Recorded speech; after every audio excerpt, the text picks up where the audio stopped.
हाँ, देखिए बहनों, आज आपके अभ्यास 3 गृह विज्ञान में लघु उत्तरीय और परिवार का नाम है पारिवारिक कल्याण। इसके लघु उत्तरीय प्रश्न है।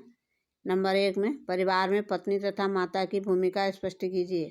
परिवार में प्रत्येक सदस्य की सेवा करना, उनके भोजन की व्यवस्था, अन्य ज़रूरतों को पूरा करना, बुजुर्गों की देखरेख व बच्चों की देखरेख, उनकी साफ सफाई, खान पान की व्यवस्था, सभी की पूर्ति एक पत्नी या माता द्वारा की जाती है, इसलिए उसे गृह स्वामिनी कहा जाता है। दूसरा क्वेश्चन है, परिवार में पति पिता की भूमिका स्पष्ट कीजिए।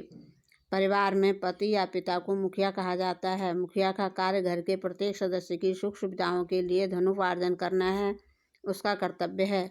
वह पत्नी, बच्चों व घर के बुजुर्गों की सुख सुविधाओं का ध्यान रखे और परिवार का स्तंभ कहा जाता है। प्रत्येक सदस्य उसका सम्मान करता है।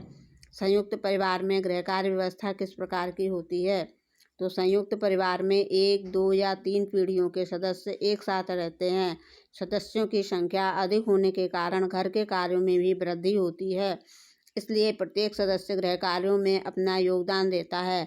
बुजुर्ग बच्चों की देखरेख करते हैं, बच्चे भी छोटे मोटे कार्यों में बड़ों का हाथ बटाते हैं। महिलाएं घर की साफ सफाई, खाने आदि का कार्य करती हैं। एकांकी परिवारों में कार्य व्यवस्था का दायित्व किस पर होता है? तो एकांकी परिवारों में समस्त कार्य मुख्य रूप से पति पत्नी द्वारा ही किए जाते हैं, क्योंकि उसमें पति पत्नी 2 ही होते हैं एकांकी परिवार में और उनके बच्चे।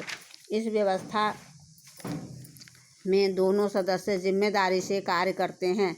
किसी कार्य में लापरवाही की शंका नहीं रहती। यदि पति पत्नी दोनों व्यवसाय करते हैं तो बच्चे भी घर के कार्यों में सहयोग करते हैं। अगला क्वेश्चन है, परिवार से पारिवारिक संबंधों में कटुता या तनाव का परिवार कल्याण पर क्या प्रभाव पड़ता है? तो परिवार में प्रत्येक सदस्य का आपस में एक दूसरे के साथ सामंजस्य होना आवश्यक है।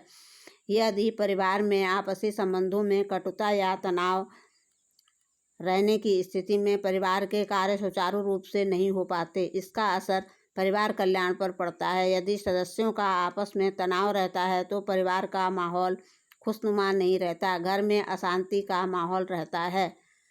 बच्चों, बताया था आपको जो लेसन मैं कराती जा रही हूँ उसके रिक्त स्थान और वस्तुनिष्ठ क्वेश्चन जो हैं आपको बुक से देख के करने हैं। आज 3 हो गया लेसन, तो 2 के भी करने होंगे आपको। उसके बाद ही तीसरा पाठ शुरू करेंगे और तीसरे के भी करेंगे, उसके बाद ही अगला पाठ शुरू करेंगे। धन्यवाद।